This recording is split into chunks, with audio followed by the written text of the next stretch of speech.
¿Qué tal, Martín? Buen día. Un saludo para vos y a toda la audiencia. Muchísimas gracias, Humberto, por esta nota. Consultarle sobre esta nueva variante, la EG.5, ¿por qué la Organización Mundial de la Salud la ha declarado como una variante de interés? Exacto, es una variante de interés clasificada como tal el 9 de agosto. Ellos tienen un grupo de evolución que está orientado por un grupo de expertos a nivel internacional que están viendo los procesos de diversificación y expansión del virus. Y en este caso en particular, lo que detectaron en las últimas semanas es un aumento de frecuencia en los casos notificados a nivel global de esta versión del virus en particular, que es un sublinaje de Omicron. En ese informe ellos detallan que en las últimas semanas se aumentó entre un 10 y un 15% la frecuencia en algunos países, y entonces este documento es un llamado de atención para seguir estudiando a esta variante en particular. Bien. También es importante destacar de que la información hasta la fecha es preliminar, que los datos son epidemiológicos y no biológicos, y por ejemplo, no hay ninguna asociación de esta versión del virus con mayor severidad, y los datos que hacen a la biología, algunos indican de que unos estudios hechos en Japón de esta versión del virus en particular han demostrado que esta versión del virus no es más infectiva que otros sublinajes de Omicron y tampoco de que tiene una mayor capacidad de escape inmune. Entonces, simplemente, la Organización Mundial de la Salud nos habla de una variante de interés, no de preocupación. Bien. Es decir, como para que la gente entienda, resumimos la información. Hay que investigar porque es una variante nueva que ha generado aumentos de contagios en algunos lugares, pero no hay datos de que digan que te enfermas más grave o que sea más contagiosa que lo que ya hemos visto.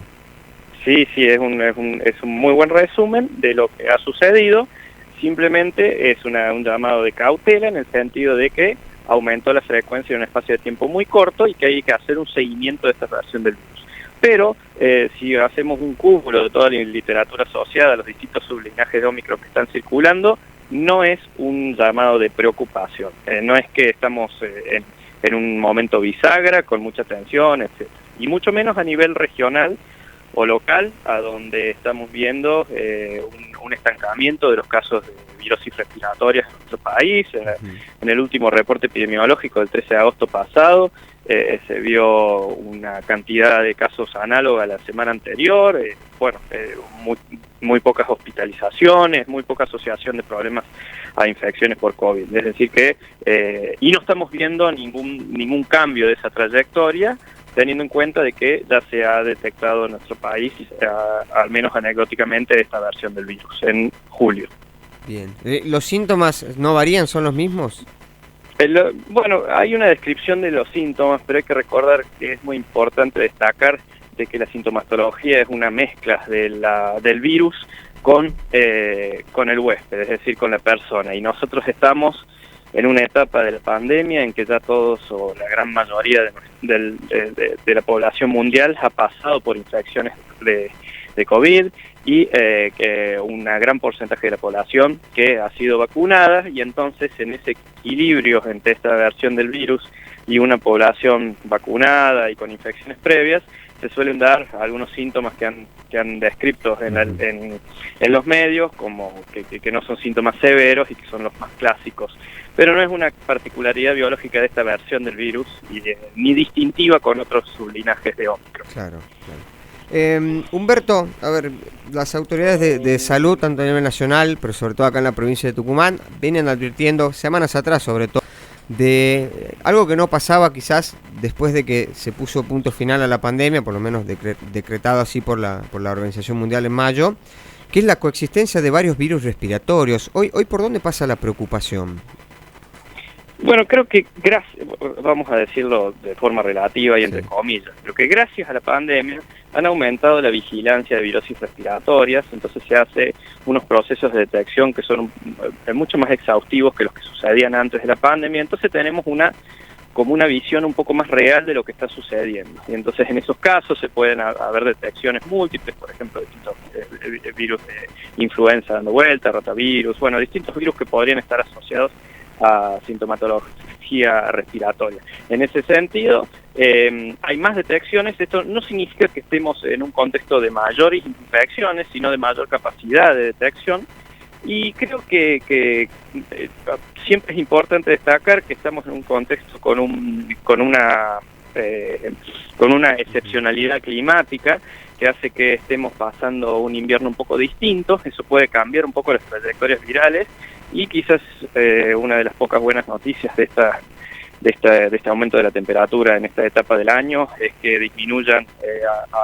las infecciones respiratorias, no necesariamente por particularidades del virus, sino por lo que tiene que ver con las conductas de las personas, a donde empezamos a estar en lugares más abiertos, mejores ventilados, que son menos propensos a la dispersión de infecciones respiratorias. Bien. Le consulto, Humberto, porque para Tucumán fue realmente preocupante lo que ocurrió con la epidemia de dengue.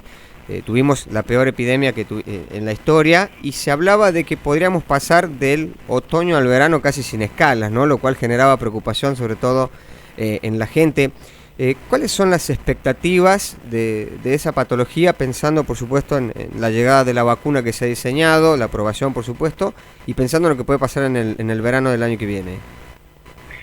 Las expectativas no son buenas, nunca, no es mi costumbre adelantarme los datos, pero no estoy muy familiarizado con la realidad específica de Tucumán, pero sí en una visión macro de lo que ha sucedido en el país. Se ha visto un aumento de los reservorios, de cantidad de mosquitos y de los mosquitos positivos en los relevamientos que se han dado. Eso no sería bueno, pero la verdad que hay tanta incertidumbre con las trayectorias climáticas, etcétera, que tienen muchísima influencia en la dispersión y expansión de los mosquitos, que no me adelantaría. La temporada anterior fue una temporada muy grave, como vos mencionaste. No se esperaba que sea tanto más grave que las que se habían visto en los últimos 3 años, así que esto muchas veces suele ser una sorpresa. Es importante que no nos agarre como una sorpresa y que empiecen a haber actitudes desde los ministerios de salud provinciales adelantándose a estas problemáticas y bueno, preparando los insumos para preventivos y también por supuesto las campañas preventivas que apuntan a la población civil que tenga conductas que desfavorezcan digamos a los reservorios de mosquitos. Ahora, lo que estaban investigando, creo que en Córdoba puntualmente, era difundir mosquitos que puedan esterilizar a la población de mosquitos. ¿Genera expectativas positivas? Es decir, ¿eso está dando buenos resultados? Hemos visto experimentos de ese tipo en los últimos años con bastante efectividad en Brasil y en el sureste de Estados Unidos. Siempre es una alternativa que tiene que ver que es muy útil para modular la población de mosquitos. Es efectiva, no es que sea potencialmente una forma de limitar totalmente la dispersión de los mosquitos, pero sí de mantener un poco los niveles poblacionales. Es un poco cara y difícil de implementar, pero a mediano plazo puede ser un complemento más de las distintas etapas preventivas. También, bueno, como vos mencionabas, el tema de la vacunación, que sí, esperamos que cada vez esté más cerca de darnos una respuesta, que, como ya se sabe, de las más eficientes a nivel global. Humberto, agradecerle el tiempo y felicitarlo por la premiación en los premios CONEX y la distinción del gobierno de su provincia. Muchas felicidades. Bueno, muchísimas gracias por el llamado y espero hablar con ustedes otra vez. Saludos de nuevo a la audiencia. Saludos. Hablábamos con el virólogo Humberto Debat.